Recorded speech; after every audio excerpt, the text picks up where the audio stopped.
बच्चों, आज हम फिर बात करेंगे सेट इंडक्शन के बारे में। पिछली कक्षा में भी इसी विषय पर हमारी चर्चा हुई थी।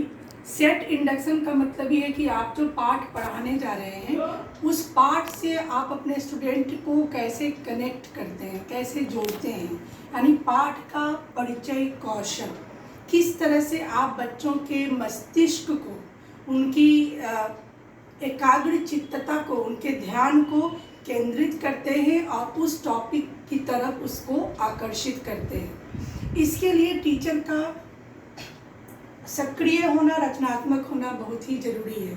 अगर आप लेसन प्लान तैयार करते हैं, पाठ योजना तैयार करते हैं, तो वो योजना बनाने के दौरान आपको ये जानकारी होनी चाहिए कि आप जो पढ़ाने जा रहे हैं उस विषय को कैसे इंट्रोड्यूस करें, उसको कैसे बच्चों तक कनेक्ट करें, जोड़ें बच्चों को। उसके लिए आप कुछ सवाल पूछ सकते हैं। सवाल कैसे होने चाहिए? अब इतना जटिल सवाल पूछ दीजिएगा जिससे कि बच्चे जवाब ही नहीं दे पा रहे हैं, तो फिर सेट इंडक्शन का उद्देश्य खो जाएगा। ज़रूरी है कि आप उस विषय से संबंधित कुछ छोटे छोटे सरल, सहज, रोचक सवाल, प्रश्न तैयार करें और बच्चों से पूछें, और बच्चों के जवाब आते जाएंगे और किसी एक जवाब को आप अपने पाठ से रिलेट करने का अवसर पा सकेंगे। दूसरी बात है कि आप कोई छोटी सी कविता, छोटी सी कहानी या कोई प्रोजेक्ट या कोई छोटा सा वीडियो क्लिप, जैसे कि अगर आपको महात्मा गांधी से संबंधित कोई पाठ पढ़ाना है तो आप डॉक्यूमेंट्री में छोटा सा वीडियो क्लिप दिखा सकते हैं। आप पूछ सकते हैं कि आंदोलन जो आज़ादी के समय का था, नमक आंदोलन था, सत्याग्रह आंदोलन था, ये किसने शुरुआत की, उनका नाम क्या था, उनका योगदान क्या था स्वतंत्रता दिवस, स्वतंत्रता आंदोलन के समय के लड़ाइयों में। और इस तरह से कहते हुए आप गांधी जी से संबंधित पाठ को आरंभ कर सकते हैं। तो ये बिल्कुल आपकी क्रिएटिविटी, आपकी रचनात्मक सोच, आपकी सक्रियता पर निर्भर करता है कि आप अपने पाठ को किस रोचक विधि से आरंभ करते हैं। यह कक्षा शिक्षण के शुरुआत करने के तरीके से संबंधित है। ये जो माइक्रो टीचिंग का जो ये सोपान है वो बिल्कुल उसी बात पर निर्भर करता है कि आप बच्चे को किस तरह से अपने पाठ से जोड़ सकें।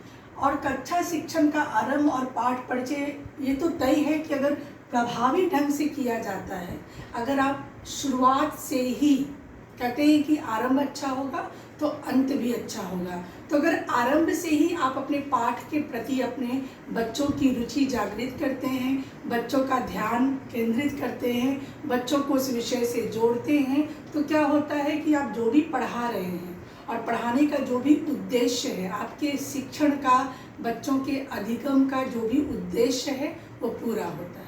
क्योंकि शुरुआत से ही बच्चे रुचि लेकर, जागरूक होकर और बहुत ही इंटरेस्टिंग वे में आपसे जुड़ चुके होते हैं और वो भी जानना चाहते हैं कि गांधी जी के बारे में इस पाठ में और क्या नई बात है।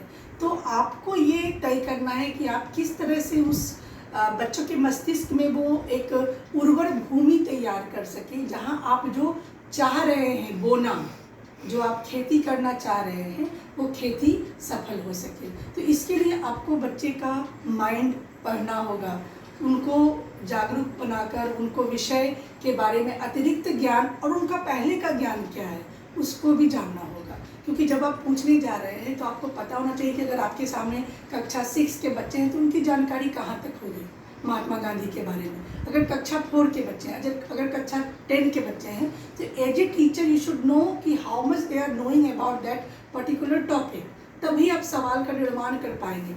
कक्षा 4 के बच्चे से कक्षा 10 के लेवल का सवाल पूछेंगे तो आपका जो ये प्रक्रिया है, आपकी जो ये प्रक्रिया है वो कहीं ना कहीं इधर उधर हो जाएगी, फिर उद्देश्य आपका पूरा नहीं होगा।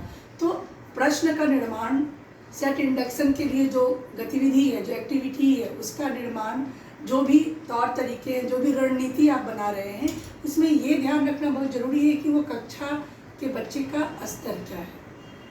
तो कुछ इस तरह की बातें हैं, कुछ महत्वपूर्ण घटक हैं जिसका ध्यान अगर आप रखेंगे तो सेट इंडक्शन की जो प्रक्रिया है वो बहुत अच्छी होगी। और फिर कह रही हूँ कि अगर आरंभ अच्छा होगा तो अंत भी अच्छा होगा। अगर कक्षा के शुरुआत से ही बच्चे आपके साथ जुड़ जाएंगे तो वो इस पाठ की एक एक चीज़ को, एक एक घटक को, एक एक उद्देश्य को समझेंगे, जानेंगे और आपका जो रिजल्ट है, जो आपका उद्देश्य है वो पूरा होगा। धन्यवाद।